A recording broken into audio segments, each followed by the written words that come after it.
بسم اللہ الرحمن الرحیم۔ السلام علیکم۔ عرب کی عورتیں حضرت فاطمہ رضی اللہ تعالیٰ عنہا کو بہت ہی غریب سمجھتی تھیں کہ ہر وقت حضرت فاطمہ سادگی میں رہتی تھی، اس لیے عرب کی عورتیں بی بی فاطمہ رضی اللہ تعالیٰ عنہا کو بہت ہی غریب سمجھتی تھیں۔ وہ یہ سمجھتی تھیں کہ بی بی فاطمہ کے پاس کچھ نہیں ہے۔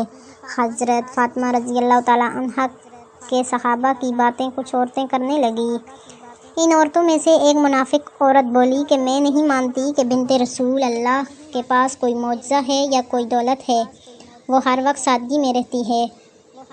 اس بات کو جاننے کے لیے وہ منافق عورت حضرت فاطمہ رضی اللہ تعالیٰ عنہا کے گھر پر دروازہ کھولا، اس عورت کو اندر بلایا، گھر میں بٹھایا تو وہ عورت بولنے لگی، اے بنت رسول، آپ کی سخاوت کے چرچے سرعام ہو رہے ہیں، آج میں بھی چاہوں گی کہ آپ مجھے بھی کچھ دکھائیں۔ حضرت فاطمہ رضی اللہ تعالیٰ عنہا نے فرمایا، اللہ تبارک و تعالیٰ نے ہر انسان کو وہ عطا کیا ہے جو اس کے لیے بہتر ہے۔ بی بی فاطمہ رضی اللہ تعالیٰ عنہا نے فرمایا، اے عورت، وہ نعمت دیکھو جو اللہ تبارک و تعالیٰ نے تمہیں جسم کی صورت میں عطا کی ہے، ان نعمتوں کے آگے دنیا کی دولت کچھ بھی نہیں ہے۔ وہ عورت بی بی فاطمہ رضی اللہ تعالیٰ عنہا کی باتوں پر ہنسنے لگی اور کہنے لگی کہ میں آپ کے گھر پہ دولت دیکھنے آئی ہوں کہ آپ کے پاس کتنی دولت ہے۔ وہ عورت کہنے لگی، آپ مجھے کوئی معجزہ دکھا دیں تو میں مان جاؤں گی کہ آپ کا بابا اللہ کا رسول ہے اور آپ کا خاندان سچا ہے۔ حضرت فاطمہ رضی اللہ تعالیٰ عنہا نے فرمایا کہ وہاں پر میرا مصلی رکھا ہے جس پر میں نماز پڑھتی ہوں، اس کو ہٹا کر دیکھو تو تمہیں تمہاری مراد ملے گی۔ وہ عورت جیسے ہی حجرے میں پہنچی اور اس نے مصلی ہٹا کر دیکھا تو اس عورت نے کیا دیکھا کہ اس مصلی کے نیچے لاتعداد میں خزانہ پڑا ہوا ہے، ہیرے جواہرات اور کافی سارا سونا تھا، جو وہ دیکھ کر حیران ہو گئی۔ وہ جیسے ہی جواہرات نکالتی رہی تو وہ مال ویسے کا ویسا ہی رہا۔ وہ عورت جیسے ہی بی بی فاطمہ رضی اللہ تعالیٰ عنہا کے پاس آئی تو بی بی فاطمہ رضی اللہ تعالیٰ عنہا اس عورت کو مسکرا کر دیکھنے لگی اور وہ عورت بھی فاطمہ رضی اللہ تعالیٰ عنہا کو بہت ہی حیرت سے دیکھنے لگی، اور وہ عورت آپ رضی اللہ تعالیٰ عنہا سے کہنے لگی کہ آپ کون ہیں؟ آپ تو اتنی سادگی میں رہتی ہیں، آپ کا لباس اتنا سادہ ہے اور آپ کے پاس اتنی دولت ہے، میں تو یہ سوچتی تھی کہ آپ کے پاس دنیاوی دولت نہیں ہے، تبھی آپ اتنی تو بی بی فاطمہ رضی اللہ تعالیٰ عنہا فرمانے لگی کہ اللہ تبارک و تعالیٰ نے دنیا کے تمام خزانے اہل بیت کے قدموں میں رکھ دیے اور اللہ کی مرضی یہ ہے کہ ہم سادگی میں رہیں تاکہ کوئی بھی شخص سادگی اختیار کرنے میں کوئی شرم نہ کرے۔ حضرت فاطمہ رضی اللہ تعالیٰ عنہا فرمانے لگی کہ اس دنیاوی دولت کا تو آخرت میں سخت حساب دینا پڑے گا۔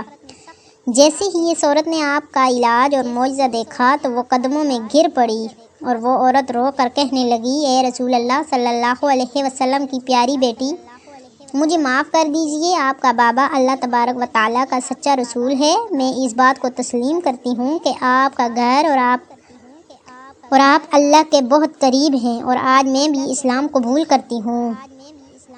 سلام ہو رسول اللہ صلی اللہ علیہ وسلم کی پیاری بیٹی کی سخاوت پر، جس کو کفار بھی دیکھ کر مسلمان ہو جاتے تھے۔ بی بی فاطمہ رضی اللہ تعالیٰ عنہا کے پاس جو کچھ بھی تھا وہ آپ نے اللہ کی راہ میں دے دیا اور اپنے پاس کچھ بھی نہ رکھا۔ بی بی فاطمہ رضی اللہ تعالیٰ عنہا اپنے گھر کے سارے کام اپنے ہاتھوں سے کیا کرتی تھیں، بچوں کی پرورش بھی کرتی اور گھر میں سارا دن چکی میں آٹا بھی پیسا کرتی۔ آپ رضی اللہ تعالیٰ عنہا ہر وقت سادگی میں رہتی۔ ایک عورت آپ رضی اللہ تعالیٰ عنہا کے پاس آئی اور کہنے لگی، اے بنت رسول، میرے 3 سوال ہیں۔ پہلا یہ کہ کوئی ایسا عمل ہے جس سے انسان کے سارے گناہ معاف ہو جائیں، اور دوسرا سوال، اللہ تبارک و تعالیٰ کے نزدیک سب سے افضل کون سا گھر ہے، اور تیسرا سوال، انسان اور جنت کے بیچ فاصلہ کتنا ہے۔ یہ بات سن کر بی بی فاطمہ رضی اللہ تعالیٰ عنہا فرمانے لگی کہ میں نے اپنے ابا حضور صلی اللہ علیہ وسلم سے سنا ہے کہ اپنے والدین کی خدمت کرنا ایک ایسا عمل ہے کہ اللہ تبارک و تعالیٰ انسان کے گناہ ایسے معاف کر دیتا ہے جیسے آگ لکڑی کو ختم کر دیتی ہے۔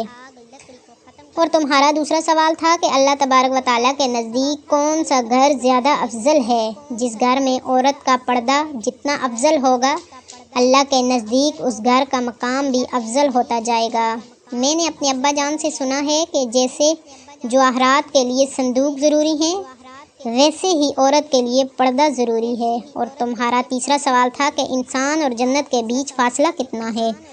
میں نے اپنے ابا سے سنا ہے کہ انسان اور جنت کے بیچ 1 قدم کا فاصلہ ہے۔ تو وہ عورت کہنے لگی اے بنت رسول یہ کیسے ممکن ہے؟